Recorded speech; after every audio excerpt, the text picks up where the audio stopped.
Bismillahirrahmanirrahim. Assalamualaikum warahmatullahi wabarakatuh. Waalaikumsalam warahmatullahi wabarakatuh. Asyhadu an la ilaha illallah, asyhadu anna Muhammad Rasulullah. Allahumma sholli ala sayyidina Muhammad wa ala ali ala sayyidina Muhammad.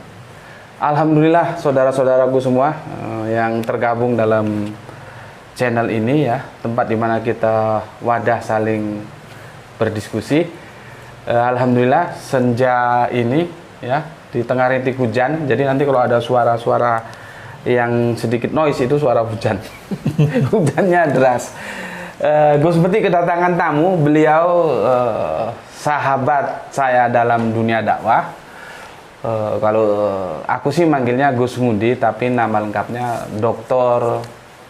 Ngudi Cahyono, dosen di salah satu fakultas teknik sipil, Gus ya. Industri. Oh dulu S1-nya ITB? Sipil UB. Oh UB. S2 Teknik Industri ITB. ITB baru dokter. S3 Ilmu Lingkungan. UB. UB juga. Terus yang terakhir UB lagi. Nah iya itu yang Ilmu Lingkungan itu. Tadi. Iya. Okay. Berarti Malang, Bandung, Malang. Oke. Kalau beliaunya S-nya sudah berjejer, kalau aku S1 jadinya kecil, S lilin. Tapi kami sama-sama orang teknik. Dan beliaunya dulu sejak mahasiswa merupakan sebuah aktivis dakwah. Apa Gus dulu namanya kalau di kampus itu? Kalau sekarang kan sekarang itu kan LDK. Dulu remaja masjid. Raden Patah. Oh, Raden Patah. Raden Patah, Universitas Brawijaya. Nama kelompok dakwahnya ada seperti sekarang LDK atau apa? Program Studi Islam. POSI. Program Studi Islam. PSI. Oh, PSI. Gitu. PSI dulu. Raden Patah. Raden Patah gitu. Itu era-era tahun 80-an. 80-an. 80 ya awal 80, 81, 8 rame-ramenya itu 83. Gitu ya. Jadi katanya hadis ya, kalau dekat dengan tukang pandai, apa Gus, kecipratan api ya. Iya. Ini kalau deket-deket sama dokter meskipun nggak punya gelarnya, nggaknya ya ketularan pintar. Kita formatnya ngobrol santai aja ya, nggak terlalu serius, nggak lah, kita santai aja. Sudah tiap hari bedah ayat per ayat, nanti jenuh nanti. Dan kalian kalau dikasih ayat yang terlalu jelimet sepertinya juga banyak yang akhirnya jenuh juga. Oke. Kopinya bawa sini, Kos? Nggak usah, biar sini aja. Sudah minum tadi. Sudah minum. Sorry, mic-nya ada di dalam. Mungkin bisa dikeluarin dulu. Gitu supaya tidak terganggu. Suaranya ganggu tadi. Oke, gitu. Oke. Gini, para saudara-saudaraku semua, aku tertarik sekali dengan kedatangan seorang teman dakwah dengan kapasitasnya doktor ya, doktor eksak lagi. Jadi nggak ada hubungannya dengan dakwah. Oh, nggak ada ya? Gelarnya nggak ada hubungannya dengan dakwah. Tapi tidaknya kerangka berpikir dalam memahami agama ada ya. Iya. Gitu. Itu yang mau aku kaji gitu. Jadi kita akan membahas sebetulnya di dalam Islam itu posisi akal atau pentingnya akal itu seperti apa sih ya? Kalau kita nukil seperti ini, Quran surat Al-Maidah surat 5 ayatnya 100 itu begini. Katakanlah Muhammad, tidaklah sama yang buruk dengan yang baik, meskipun banyaknya keburukan itu menarik hatimu, maka bertakwalah kepada Allah, wahai orang-orang yang mempunyai akal sehat, agar kamu beruntung. Perhatikan, akal sehat ya. Aku nukil lagi satu ayat lagi, yaitu Ali Imran surat 3 ayatnya 190. Begitu juga, sesungguhnya dalam penciptaan langit dan bumi ya, dan pergantian malam dan siang terdapat tanda-tanda kebesaran Allah bagi orang-orang yang berakal. Dan banyak lagi bertebaran di Al-Quran itu bagaimana kita diperintahkan untuk memfungsikan akal. Nah, sekarang kita mau ngaji nih sama Gus Mudi. Mau ke Gus, gimana Gus? Menurut jenengan kan saya perlu banyak menuntut ilmu ini. Gimana? Sebetulnya ini bukan kapasitas saya. Bukan kiai soalnya. Enggak masalah Gus. Kata orang kan ikiai. Kiai ya. Kiai ini gak ono. Yo ikiai. Ikiai itu kalau bahasa Jawa begini teman-teman. Mungkin ada yang bukan dari Jawa ya.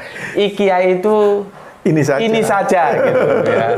Ini saja gitu. Jadi yang kompeten tidak ada ya ini saja apa adanya.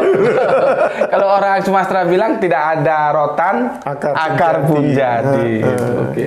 Monggo Gus, monggo silakan. Ya, alhamdulillah. Assalamualaikum warahmatullahi wabarakatuh. Waalaikumsalam warahmatullahi wabarakatuh. Alhamdulillahirabbil alamin wassalatu wassalamu ala asyrofil anbiya'i wal mursalin wa ala alihi washabihi ajmain. Teman-teman sekalian, saya sangat bersyukur ya pada kesempatan ini sedang bertamu ke Mas Koco yang bergaya koboi. Saya seharusnya berarti harus menyesuaikan diri gitu. Harusnya begitu. Biasanya pakai peci gitu, pakai GoPro ya. Iya. Sebelum ke ayat itu begini sebenarnya. Kita manusia itu diberi anugerah yang sangat-sangat penting, yaitu akal. Gitu. Cuma kita tidak semuanya memfungsikan akal ini secara maksimal.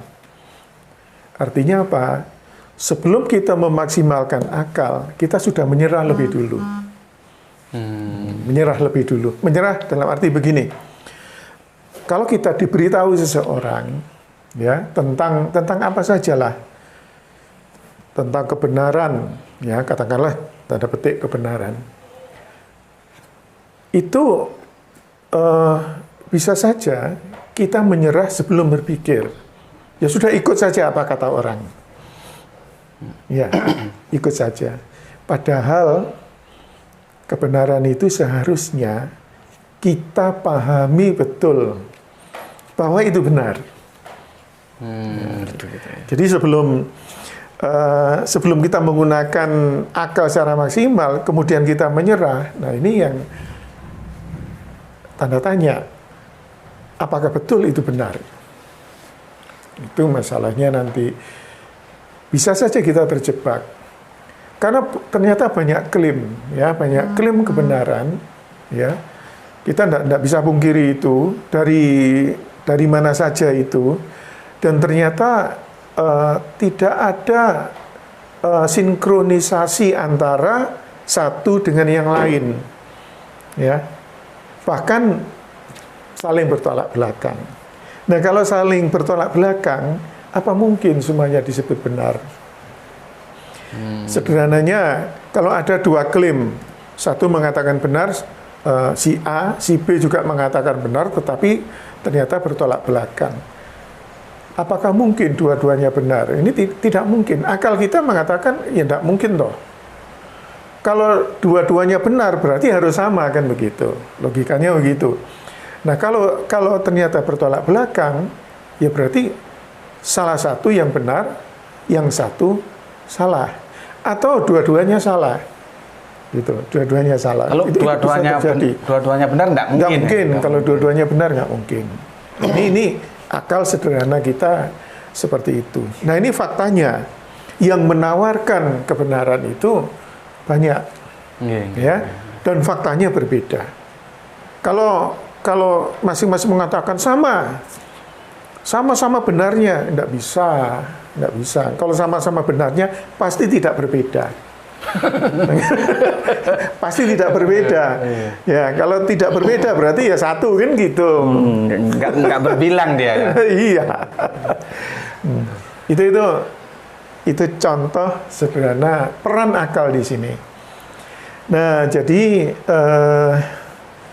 teman-teman sekalian, akal ini memegang peranan penting, sangat penting untuk bisa menerima mana yang benar, ya. Karena yang benar itu satu, maka berarti harus kita fungsikan akal untuk menilai. Ya. Mungkin kita bertanya, kok berani-beraninya menilai? Kok berani-beraninya menilai? Loh, kenapa tidak? Kan gitu. Untuk apa hidup kalau kita tidak menggunakan akal? Kata orang Jawa muspro, Gus ya. Muspro. Muspro itu sia-sia, betul. Sia-sia. Melok-melok, ya, ikut-ikutan. Ikut-ikutan. Kalau bahasa Jawanya itu rubuh-rubuh gedang. Rubuh-rubuh gedang. Rubuh siji, rubuh kabeh. Tumbang satu, tumbang semua. Nah, ikut-ikutan seperti itu. Ya. Kalau bahasa Maduranya norok buntek. Norok. Ya sama ikut-ikutan ya? Sebetulnya. Ikut-ikutan. Nah, ini bahayanya ikut-ikutan itu kalau yang kita ikuti salah, ya kita ikut salah, tapi kita tidak menyadari itu salah. Itu kalau kita tidak menggunakan akal. Nah, bahasa kerennya sih dogma. Nah, gitu. Nah, Loh, Gus, sebentar Gus, mumpung belum maju ke depan. Bisakah kalau aku simpulkan berarti yang jenengan paparkan itu kebenaran itu tunggal? Ya, kebenaran tunggal. Berarti kalau aku salah nyimpulkan diluruskan. Jenengan ada dalam kerangka berpikir menolak pluralisme. Ya. Menolak pluralisme. Ya. Iya, begitu. Oh, begitu ya. Oke, lanjut. Ya itu nanti masalah pluralisme nanti ya. Gitu. Oke. Urusan lain. Topik lain. Itu kaitan dengan hidup bersama. Hidup kan? bersama. Nah, itu nanti bukan kita fokus akal dulu. Oh iya, fokus okay. Peran akal. Peran akal. Peran akal. Jadi kita harus memaksimalkan fungsi akal ini ya untuk memahami apapun di luar yang ada di luar kita, termasuk yang ada di dalam diri kita. Kalau enggak, itu tadi muspro tadi, gitu. Sia-sia. Sia-sia. Kita sudah terlanjur ikut-ikutan, ternyata salah, rugi, rugi betul. Nah ini penyesalannya nanti penyesalan yang berkepanjangan gitu. Ya kalau menyadari kesalahan itu waktu hidup sih bisa segera diperbaiki.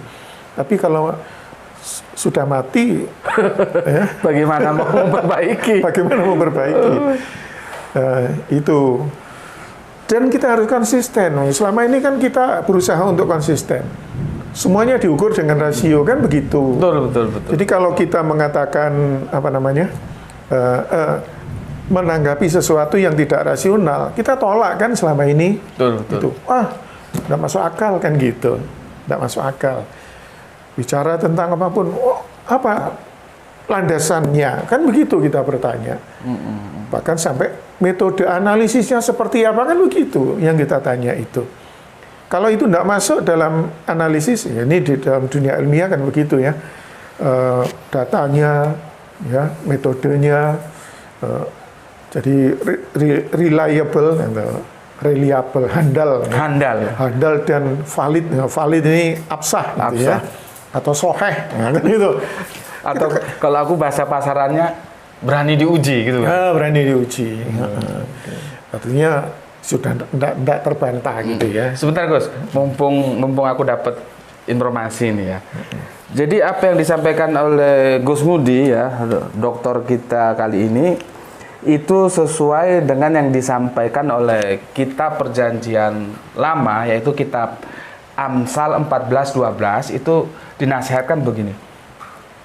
Ada jalan yang disangka orang lurus, tetapi ujungnya menuju maut.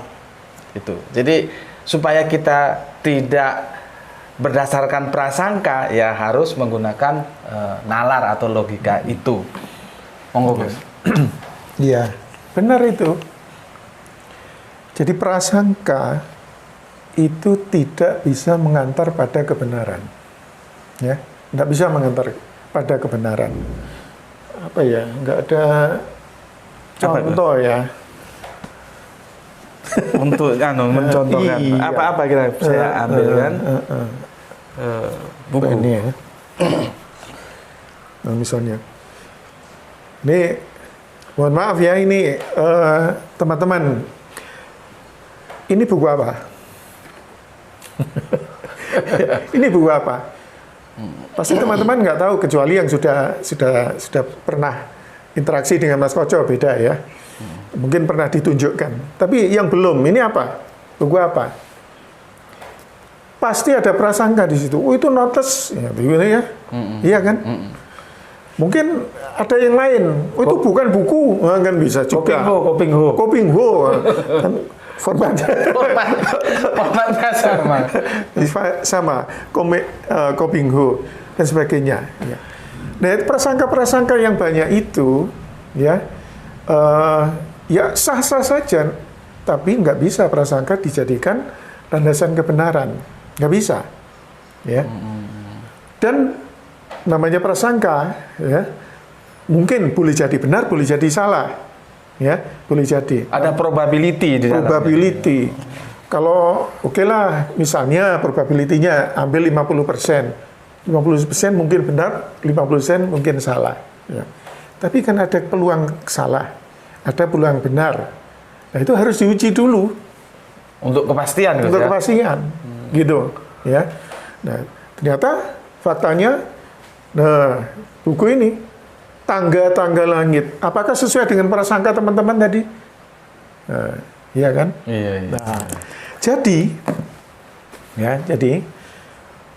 apa yang kita prasangkakan, jalan ini benar, belum tentu.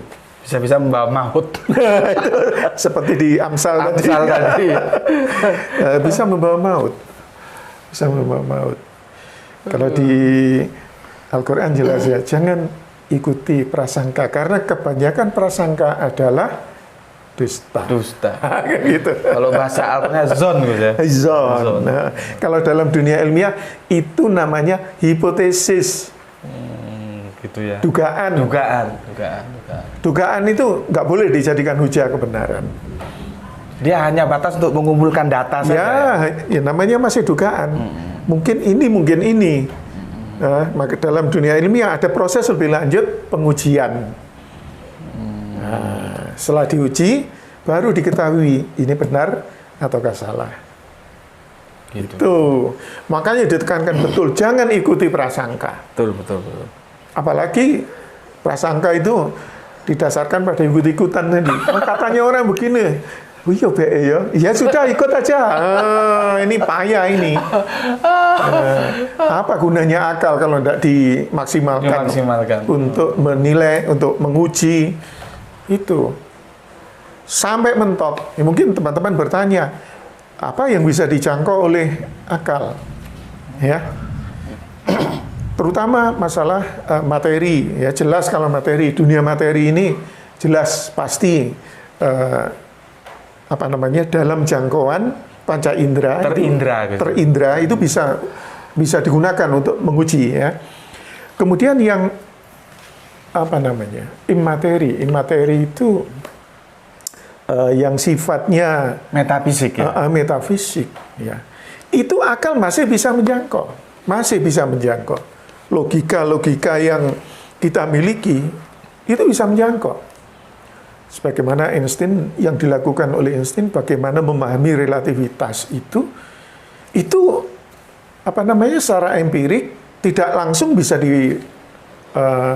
dipahami waktu itu.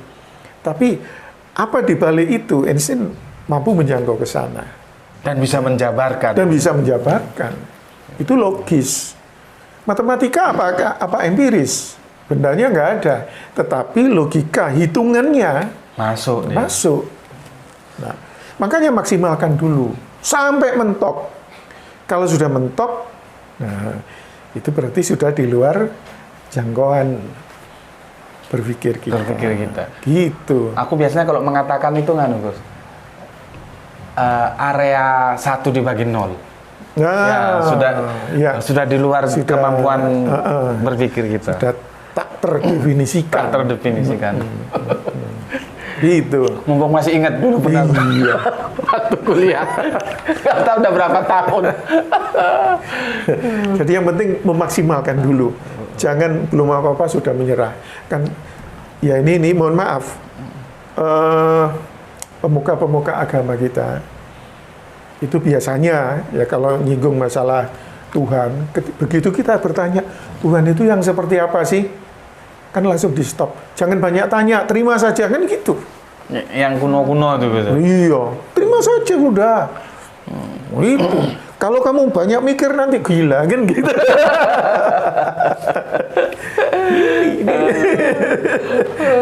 Nah ini belum apa-apa sudah di stop kita berpikir.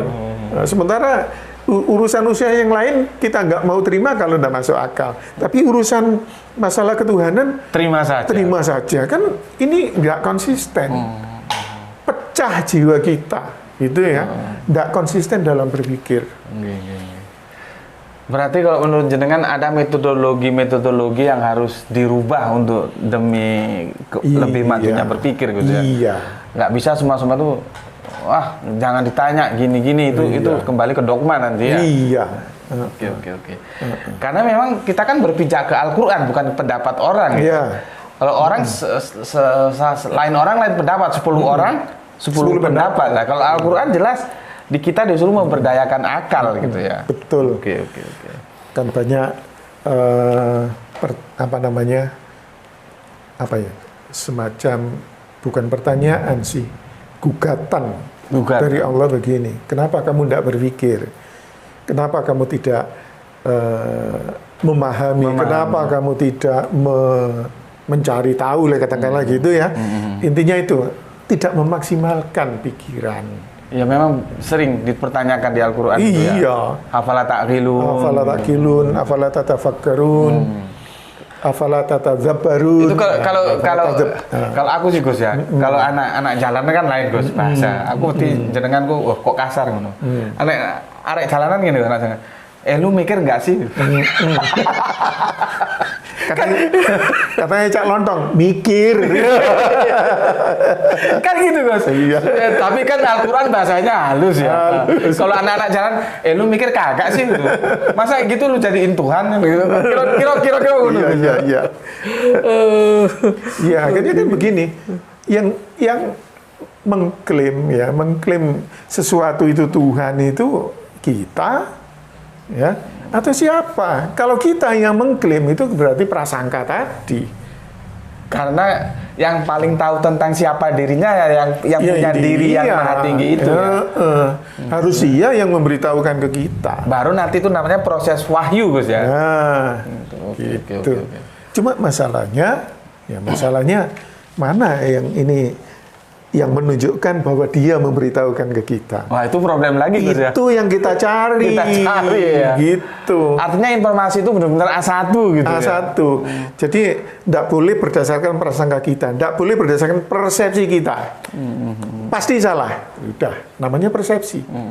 Pasti salah. Persepsi itu kan kesan yang diterima oleh indera kita tentang sesuatu. Sementara indera kita terbatas.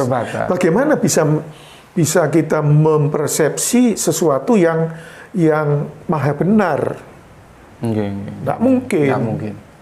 Jadi yang maha benar itu yang memberitahu ke kita seharusnya begitu. Oke. Ya memang benar juga. Jangankan gini aja lah. Contohnya gini. Bakso gampang ya. Itu hutan-hutan nih yang ngomong panganan. Hujan-hujan ngomong makanan bakso gitu. Ya, kan gini Gus. Nanti kalau aku salah tolong dibenarkan. Bakso itu kan makanan Cina kan? Ya. Sebelum orang Cina itu masuk dulu Nusantara ya, belum Indonesia. Tentunya orang-orang Nusantara khususnya Jawa kan nggak ngerti bakso. Ya.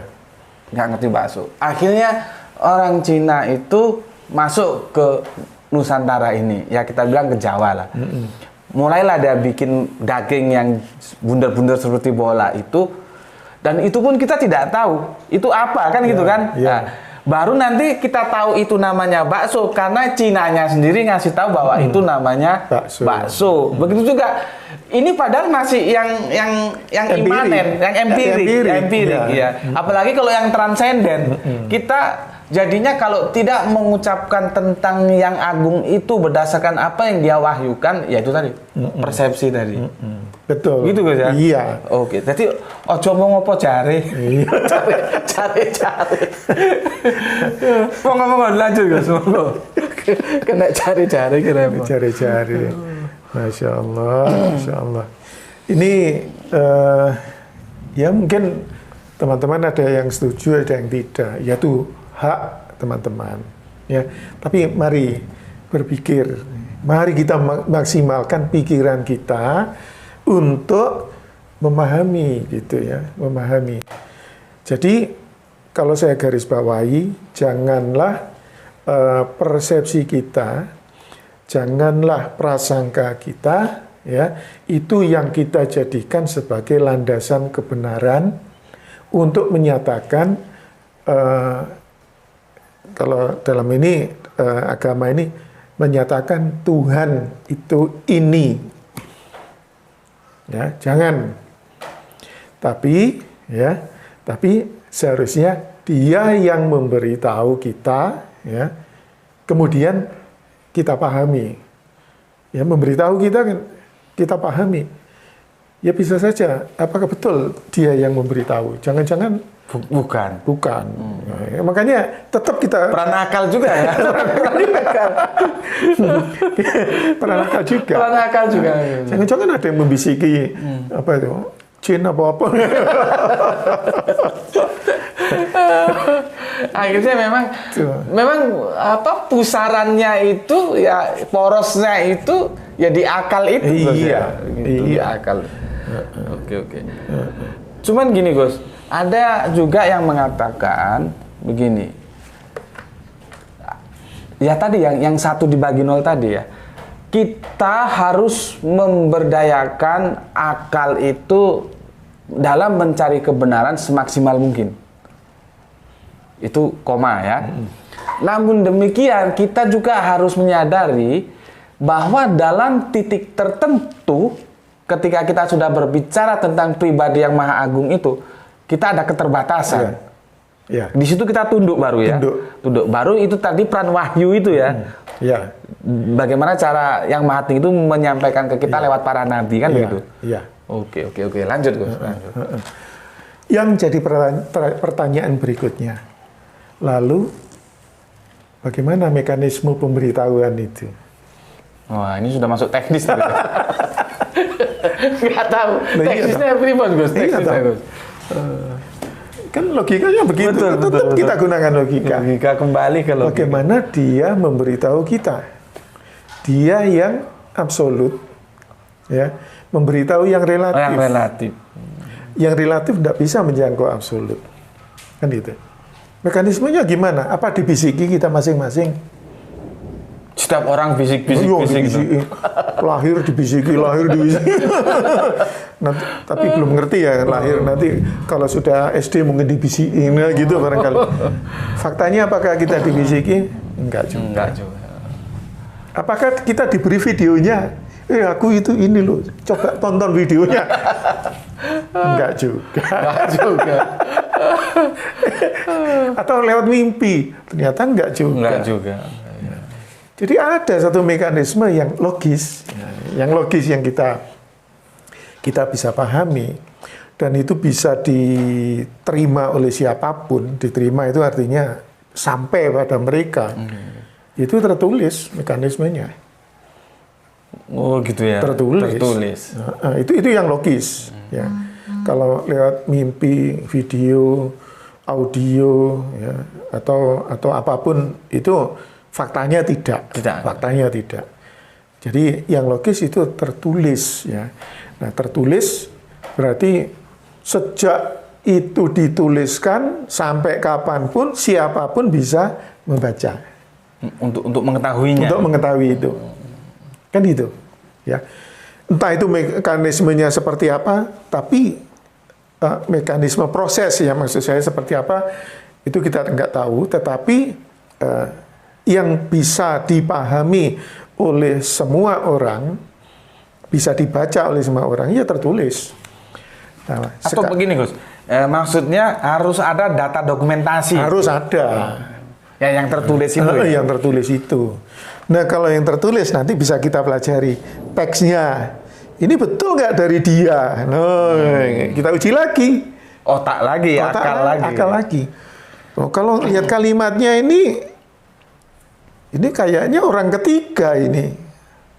Ya, kalau tertulis ya, kan bisa dilihat dari satu kalimat saja ini kalimat langsung dari dia atau kalimat dari orang lain. Ya, itu kan bisa dilihat dari teks. Sederhana kok menyaringnya itu. Sederhana menyaringnya. Nah, kalau dari orang ketiga ya berarti ini karangan orang kan gitu. Iya kan? Tidak A1. Iya, tidak A1. Jadi yang logis itu kalimat langsung. Kalimat langsung. Aku ini, nah ini, aku ini fulan. Nah, misalnya kalau orang ya, kalau saya menulis saya adalah Ngudi Cahyono, gitu ya. Lahir di Lumajang, tanggal sekian, bulan sekian, tahun sekian. Maaf rahasia ya. Itu dari kalimat itu kan terlihat bahwa saya yang menulis.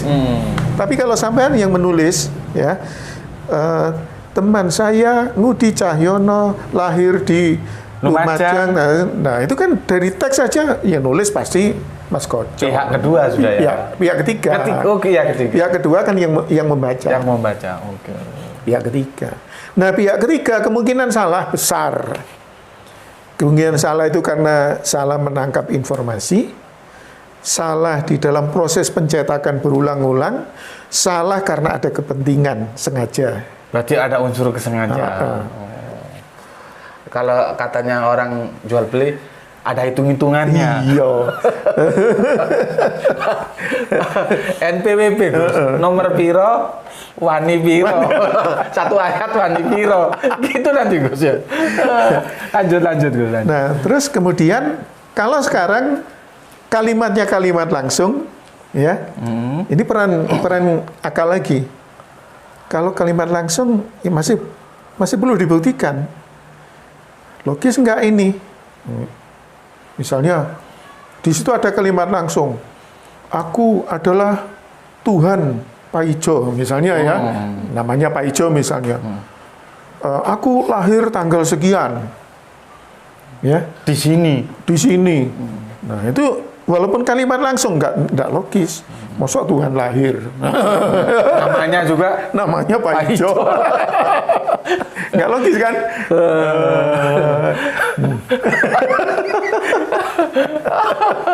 Namanya Pak Ijo. Lah ya Gus ya. Ada Tuhan namanya sama seperti nama manusia itu memang ya nggak logis. Iya. Nggak logis. Namanya Tuhan ya absolut itu ya. Dia harus yang tertinggi atau yang paling kuasa ya. Dan namanya yang tertinggi, yang absolut itu pasti berbeda dari makhluk. Nggak ada yang laisa kamisli sayun. Jadi nggak ada yang menyamai dia. Itu kalau di perjanjian lama begini Gus. Perjanjian lama pakai bahasa retorikanya bagus sekali begini. Jadi hendak dengan siapa aku engkau samakan. Gitu. Jadi kan sebangun. Kan kita juga Gus. Dalam menggunakan pikiran-pikiran itu memang ya tadi itu kalau ucuk-ucuk. Tapi kalau gini gimana Gus? Ini yang nyampaikan siapa? Pak Ngudi. Itu juga walaupun teman dekat harus diuji juga Gus. Harus diuji. Kalau di dunia ilmiah begini. Sebentar Gus. Kalau mertua yang ngomong diuji juga. Diuji juga. Oke, lanjut. Masalah kebenaran enggak bisa main-main kan gitu ya. Kalau di dunia ilmiah begini, ada pihak otoritas. Otoritas itu ahlinya. Ya, ahlinya. Seperti misalnya yang punya otoritas bicara tentang relativitas itu Einstein. Ulang nih, yang Bicara tentang yang otoritas, yang punya otoritas bicara tentang relativitas, teori relativitas adalah Einstein. Nah, cuma begini, maka begini, ketika Einstein bicara atau menjelaskan tentang masalah relativitas, maka kita percaya walaupun kita tidak bisa, ya, karena kita bukan kita yang melakukan proses penelitian itu, ya, dia yang punya kewenangan itu, ya, maka percaya apa yang dikatakan Einstein. Cuma apakah Einstein ini bisa dijamin benar? Itu harus melalui proses pengujian panjang. Proses pengujian panjang ini artinya selama dalam jangka waktu yang lama dalam berbagai forum, teorinya Einstein itu diuji oleh banyak ilmuwan dan itu terbukti, maka itu benar. Tapi kalau satu waktu terbukti salah, gugur. Sebentar Gus, berarti itu otoritas. Jenengan tadi berbicara memang untuk orang-orang yang punya otoritas itu kita bisa terima gitu ya. Tapi tetap aja ada langkah uji kesahian gitu ya. Karena dia manusia kan. Karena dia manusia pasti ada kelemahan. Ya. Artinya tentang satu teori. Kalau kita bicara tentang ahli biologi, otoritasnya adalah ya bicara tentang biologi, otoritasnya adalah para ilmuwan biologi. Bicara tentang nuklir ya, otoritasnya adalah para fisikawan nuklir kan gitu. Itu yang bisa kita percaya. Gitu ya. Tetapi sekarang bicara masalah ketuhanan, siapa yang punya otoritas untuk menjelaskan itu? Untuk menjelaskan itu, ya, mungkin kita mengklaim para tokoh agama, mungkin begitu. Kita lihat dulu, dia teruji nggak? Si tokoh itu.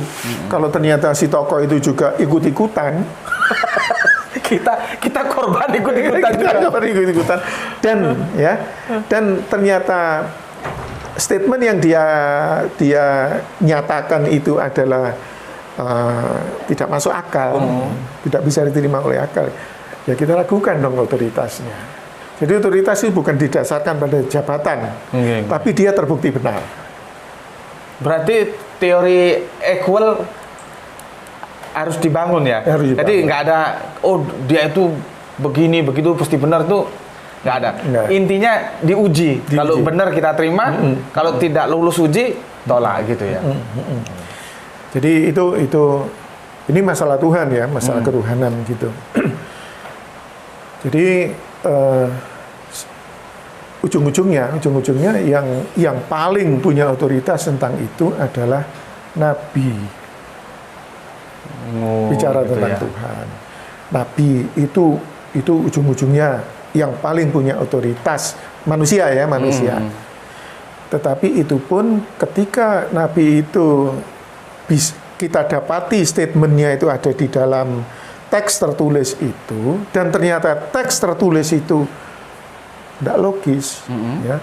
Tuhan kok bisa mati misalnya, nggak logis kan? Berarti dia nggak absolut, nggak pantas Tuhan seperti itu nggak logis. Nah, berarti ada kemungkinan itu bukan disampaikan oleh Nabi, tetapi ditulis oleh orang lain yang diklaim itu dari Nabi. Ada manipulasi data. Kalau kita penelitian riset itu manipulasi data. Ada manipulasi data. Gitu. Dan itu juga perlu akal ya. Kita kembali lagi. Akhirnya apa? Teks itu perlu diuji lagi juga. Gitu. Ini hasil. Apakah betul ini otentik ataukah sudah mengalami manipulasi, distorsi dan manipulasi? Oke. Ke sana. Terus gini Gus, apa yang jenengan pahami tentang itu? Aku tanya tentang otoritas tadi ya.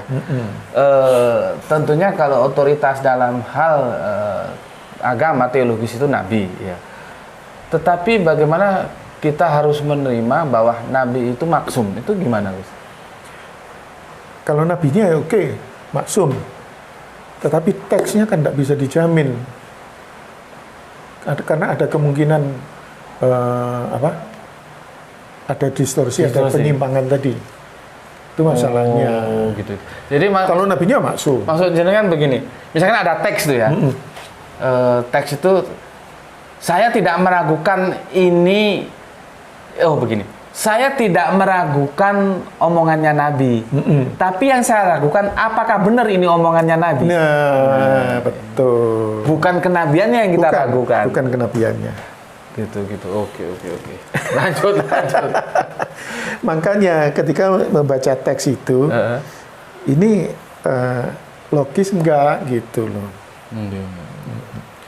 Baik secara logis itu secara filsafati atau secara empirik. Kalau itu kaitan dengan empirik. Apa yang kaitan dengan empirik? Kan ada ayat-ayat bicara tentang alam. Itu empirik kan? Pengujiannya harus empirik. Dan kapanpun bisa dilakukan. Bisa dilakukan. Karena dia empirik. Mungkinkah tumbuh-tumbuhan bisa hidup tanpa fotosintesis? Tanpa matahari. Tanpa matahari. No, kan gitu.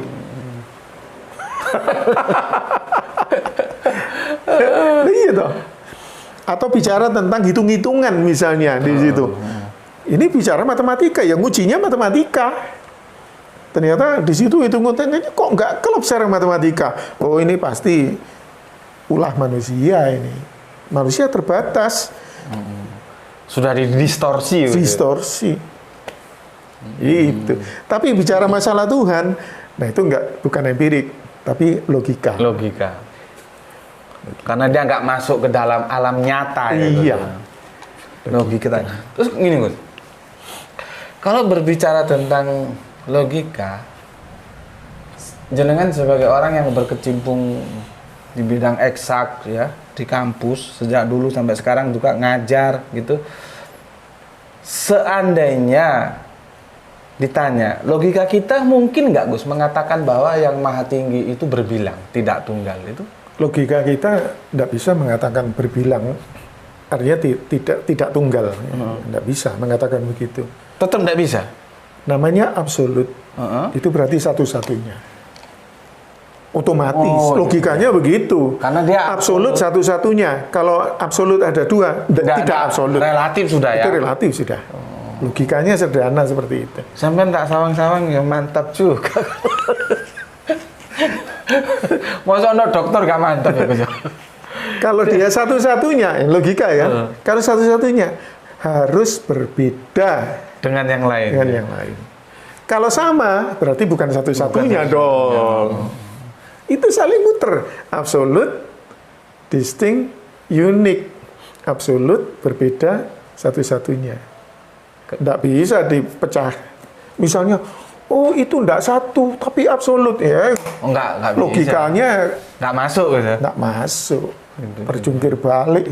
Gimana tadi? Absolut, distinct, unik ya. Itu saling terkait ya. Saling terkait. Satu kesatuan. Gitu ya. Iya bener ya. Karena dia bisa dibilang absolut karena nggak ada yang menyamai. Iya. Kalau nggak ada yang menyamai berarti satu. Gus, paling enak itu bicara konsep Tuhan itu dengan orang eksak memang. Oh, iya. Karena kalau dibawa ke filsafat, itu relativitasnya jadi pinter-pinteran mengadu argumentasi. Tapi kalau eksak kan hitung-hitungannya sederhana itu kayak kalau eksak. Karena yang namanya Tuhan tuh nggak mungkin. Nah, untuk apa kita punya Tuhan tapi relatif kan? Iya, untuk apa? Untuk apa? Percuma dong. Kalau Tuhan misalnya dia bisa sakit hati, bisa kalah berkelahi misalnya gitu. Lo ngapain? Dia bisa lapar, ngapain? Bisa sakit, ngapain? Sama berarti. Sama. Ngapain saya nuhankan sampean? Harus cari yang jagoan gitu. Iya. Ngapain? Sama-sama bisa mati, ngapain? Rugi. Mendingan kita yang jadi. Nah gitu. Daripada aku nuhanin kamu, mending kamu nuhanin aku. Astagfirullahaladzim. Dalam tanda petik. Dalam tanda petik. Tuan. Daripada aku mempertuankan sampean, lebih baik sampean mempertuankan aku. Budak dan majikan ya. Aduh.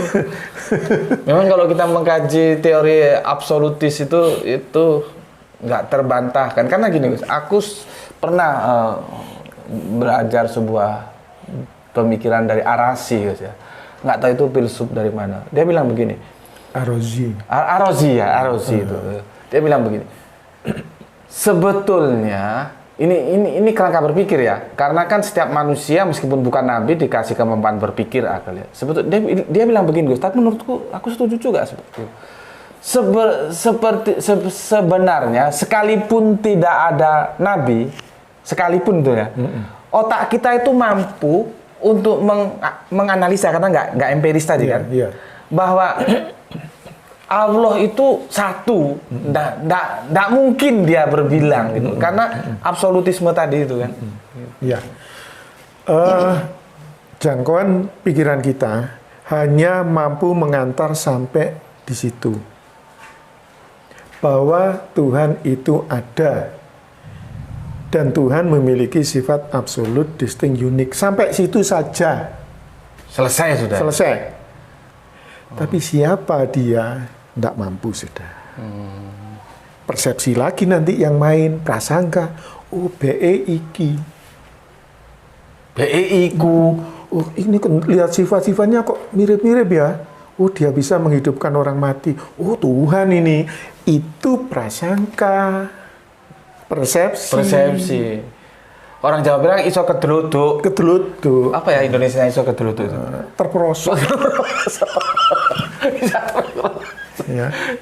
Dikira Tuhan padahal hantu.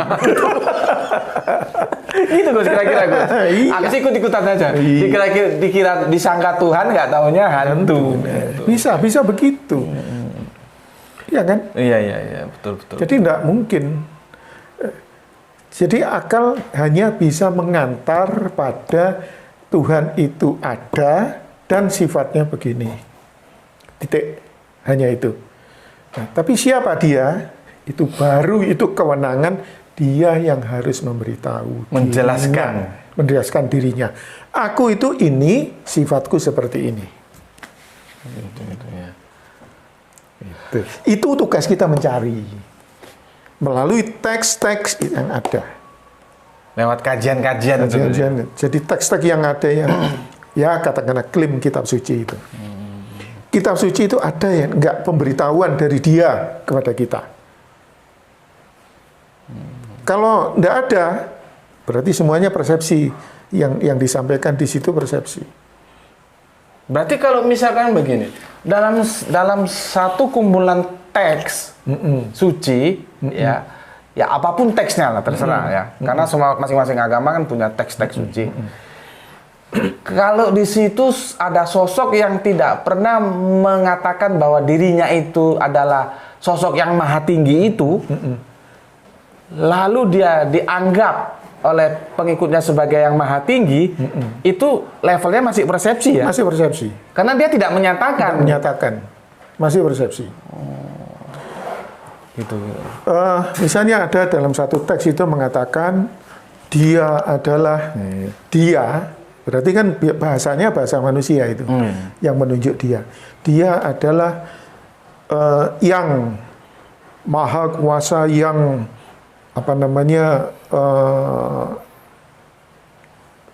abadi, dia yang tidak mati, misalnya itu adalah bahasa manusia, bukan bahasa dia memperkenalkan diri kepada kita. Berarti itu masih dalam tataran pikiran kita maksimal tadi bahwa dia itu ada dengan sifat seperti ini.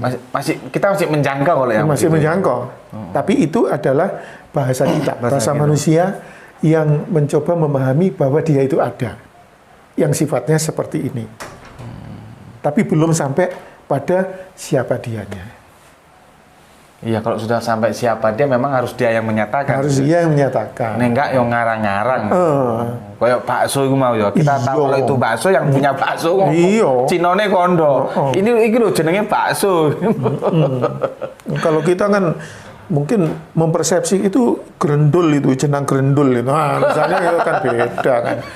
Jenang gendul kok ono sambel. Oh, jenang versi lain nih. Oh, jenang versi Iki jenang teko Cina ini. Aduh. Oke Gus, matur nuwun banun, ngobrol kita santai, nggak terlalu resmi, hanya ngobrol-ngobrol santai aja. Seandainya menurut semua viewer-viewer ada yang bisa diambil, ya silahkan diambil bila Anda setuju. Anda tidak setuju juga tidak ada masalah, boleh-boleh saja, karena dalam perspektif akademis itu semua itu diserahkan kepada kemampuan nalar masing-masing untuk memilih dan memilah, kemudian memutuskannya untuk memegang sebagai sebuah kebenaran. Gitu Gus ya? Betul. Matur nuwun banun saudara-saudaraku, dan kami berdua mohon diri, kami akhiri. Mungkin ada yang mau disampaikan? Monggo silakan. Apa ya? 2 menit, 5 menit, silakan. Ya, terima kasih sahabat-sahabat semuanya. Obrolan kami ini adalah obrolan bebas, ya. Obrolan bebas yang siapapun boleh tahu, bukan rahasia. Dan siapapun boleh menerima atau boleh membantah. Yang penting jangan bicara atas dasar emosional, tapi logika. Ya, kalau emosional pasti akan menutup logika. Menutup logika. Kemarahan itu menutup logika. Kemarahan menutup logika. Supaya mungkin satu lagi Gus, seperti yang diingatkan oleh YouTube, santun. Santun. Ya, santun kan di kita kan. Menurut kita. Tapi menurut teman-teman mungkin, wah ini kok terlalu menohok. Tapi kan saya tidak menohok siapa-siapa. Betul. Hanya menohok pikiran kita saja. Ya. Jadi tantangan berpikir ya, tantangan berpikir. Kalau kita tidak ditantang untuk berpikir, maka tidak akan tergerak untuk berpikir. Maka saya ingin mengajak, mari kita konsisten di dalam berpikir. Konsisten itu artinya begini, ketika dalam menghadapi satu hal, kita harus kekeh bahwa harus rasional, tetapi bicara tentang yang lain sudah menyerah sebelum berpikir. Ini namanya nggak konsisten. Maka kita gunakan potensi yang diberikan oleh Allah secara yang sangat penting ini, kita manfaatkan secara maksimal sampai mentok. Kalau enggak, ya jangan mengklaim diri kita sudah maksimal, gitu ya. Konsistensi itu penting untuk menemukan kebenaran. Ya, saya kira itu. Oke, matur nuwun, matur nembanun. Terima kasih rekan-rekanku semua. Sebentar lagi ini azan asar ya. Kita sholat asar. Sampai ketemu lagi. Nanti kalau ada tamu Gus seperti yang lainnya, kita bisa ajak ngobrol-ngobrol lagi, atau nanti kalau ada waktu silakan datang sini lagi Gus. Insya Allah. Tapi sepertinya ini terakhir karena kita bulan ini terakhir udah mau di tempat yang lain. Semoga tetap bisa aja ketemu juga gitu ya. Amin. Kok amin. Kontraktor nuntut nolakon dari wong Jawa. Kontrak sana kontrak sini. Itu teman-teman ya. Mohon maaf kalau dianggap terlalu santai, ya memang kita kemas dalam acara yang santai, karena kebenaran itu sebetulnya harus dicari dengan serius, tetapi tidak serius yang harus berkernyit terus jidatnya ini ya. Ya, gini juga ini kan ya kalaupun nggak bisa dibilang santai, tapi kan ya ada seriusnya juga lah. Maka untuk titik tengahnya adalah pertemuan kita senja ini adalah pertemuan sersan, serius tapi santai. Itu dari aku, sampai ketemu lagi. Assalamualaikum warahmatullahi wabarakatuh. Waalaikumsalam warahmatullahi wabarakatuh.